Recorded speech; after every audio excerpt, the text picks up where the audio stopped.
जय श्री कृष्णा, राधे राधे। आप सभी भक्तों का आपके अपने YouTube चैनल श्री कृष्ण दीवानी में हार्दिक स्वागत है।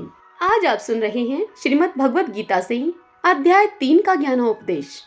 अर्जुन बोले, हे जनार्दन, यदि आपको कर्म की अपेक्षा ज्ञान श्रेष्ठ मानने हैं, तो फिर हे केशव, मुझे भयंकर कर्म में आप क्यों लगाते हैं? आप मिले हुए से वचनों से मेरी बुद्धि को मानो मोहित कर रहे हैं। इसलिए उस एक बात को निश्चित करके मुझसे कहिए, जिससे कि मैं कल्याण को प्राप्त हो जाऊं।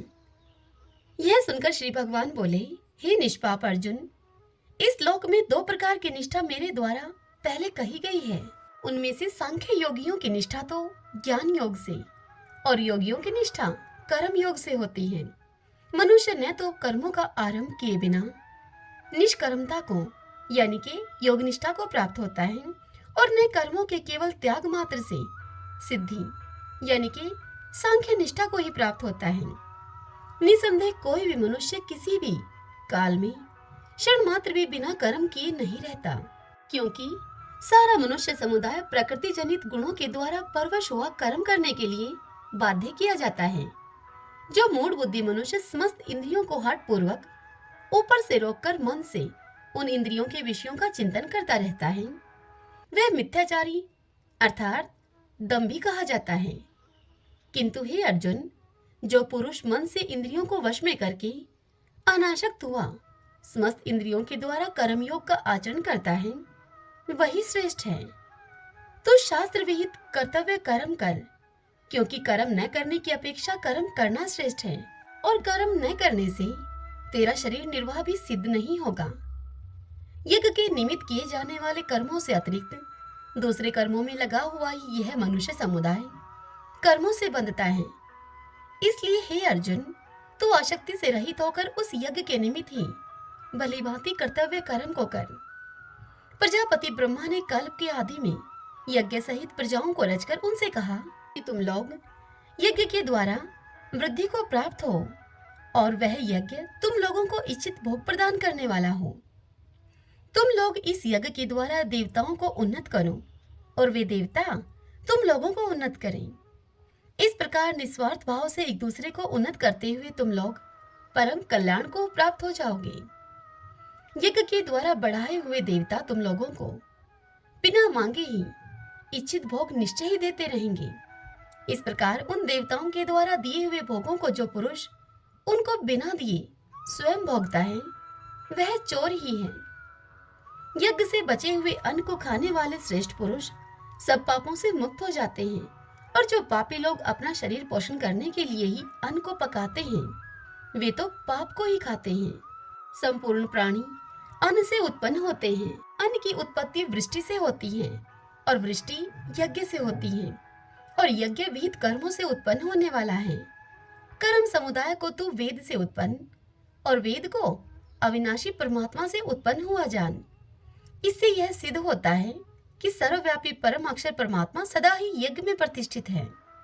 हे पार्थ, जो पुरुष इस लोक में इस प्रकार परंपरा से प्रचलित सृष्टि चक्र के अनुकूल नहीं बरतता, अर्थात अपने कर्तव्य का पालन नहीं करता, वह इंद्रियों के द्वारा भोगों में रमण करने वाला पापायु पुरुष व्यर्थ ही जीता है।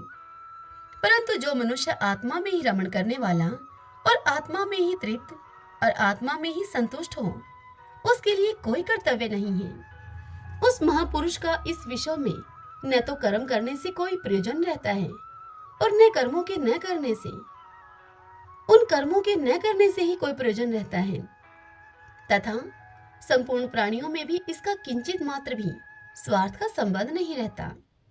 इसलिए तू निरंतर आसक्ति से रहित होकर सदा कर्तव्य कर्म को ही भली भांति करता रहे, क्योंकि आसक्ति से रहित होकर कर्म करता हुआ मनुष्य परमात्मा को प्राप्त हो जाता है।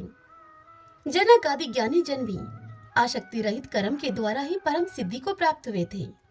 इसलिए तथा लोक संग्रह को देखते हुए भी तू कर्म करने को ही योग्य है, अर्थात तुझे कर्म करना ही उचित है।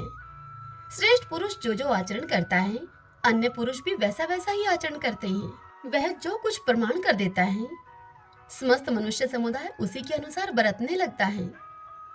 हे अर्जुन, मुझे इन तीनों लोकों में न तो कुछ कर्तव्य है और न कोई भी प्राप्त करने योग्य वस्तु अप्राप्त है, तो भी मैं कर्म में ही बरतता हूँ।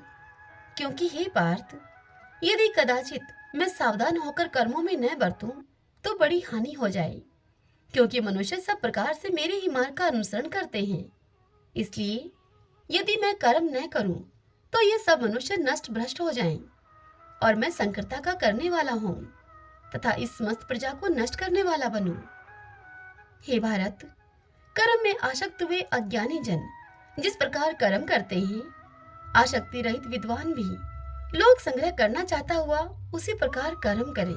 परमात्मा के स्वरूप में अटल स्थित हुए ज्ञानी पुरुष को चाहिए कि वह शास्त्र विहित कर्मों में आसक्ति वाले अज्ञानियों की बुद्धि में भ्रम अर्थात कर्मों में अश्रद्धा उत्पन्न न करे, किंतु स्वयं शास्त्र विहित समस्त कर्म भली भांति करता हुआ उनसे भी वैसे ही करवावे।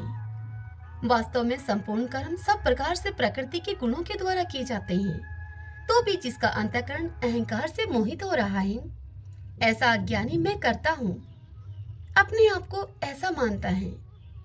परंतु हे महाबाहो अर्जुन, गुण विभाग और कर्म विभाग के तत्व को जानने वाला ज्ञान योगी संपूर्ण गुण ही गुणों में बरत रहे हैं, ऐसा समझकर उनमें आसक्त नहीं होता।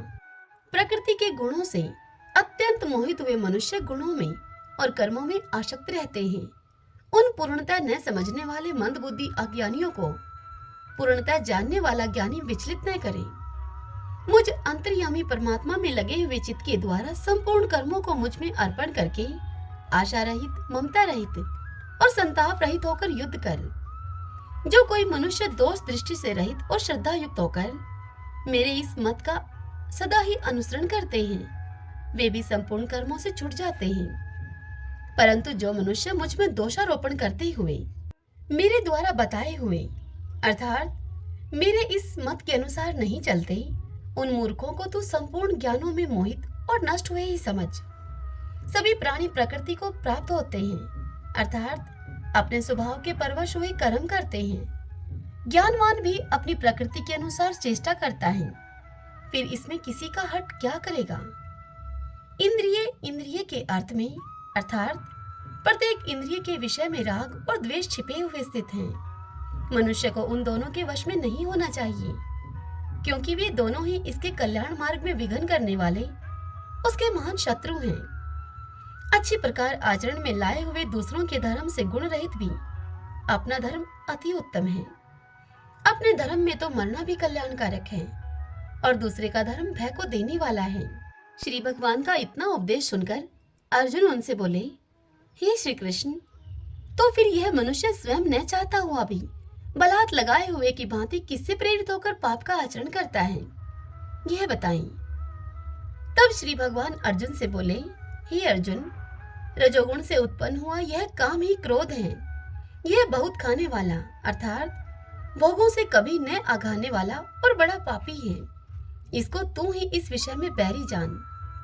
जिस प्रकार धुएं से अग्नि और मैल से दर्पण ढका जाता है तथा जिस प्रकार जेर से गर्भ ढका रहता है, वैसे ही उस काम के द्वारा यह ज्ञान ढका रहता है। और हे अर्जुन, इस अग्नि के समान कभी न पूर्ण होने वाले काम रूप ज्ञानियों के नित्य वैरी के द्वारा मनुष्य का ज्ञान ढका हुआ है। इंद्रियां, मन और बुद्धि ये सब इसके वासस्थान कहे जाते हैं। यह काम इन मन, बुद्धि और इंद्रियों के द्वारा ही ज्ञान को आच्छादित करके जीवात्मा को मोहित करता है। इसलिए हे अर्जुन, तो पहले इंद्रियों को वश में करके इस ज्ञान और विज्ञान का नाश करने वाले महान पापी काम को अवश्य ही बलपूर्वक मार डाल।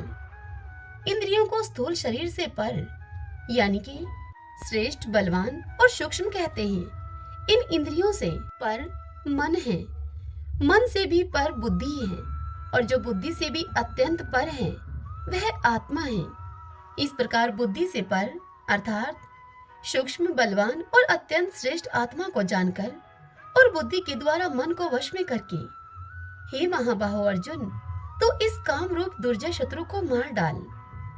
श्रीमन नारायण नारायण हरि हरि, भजमन नारायण नारायण हरि हरि।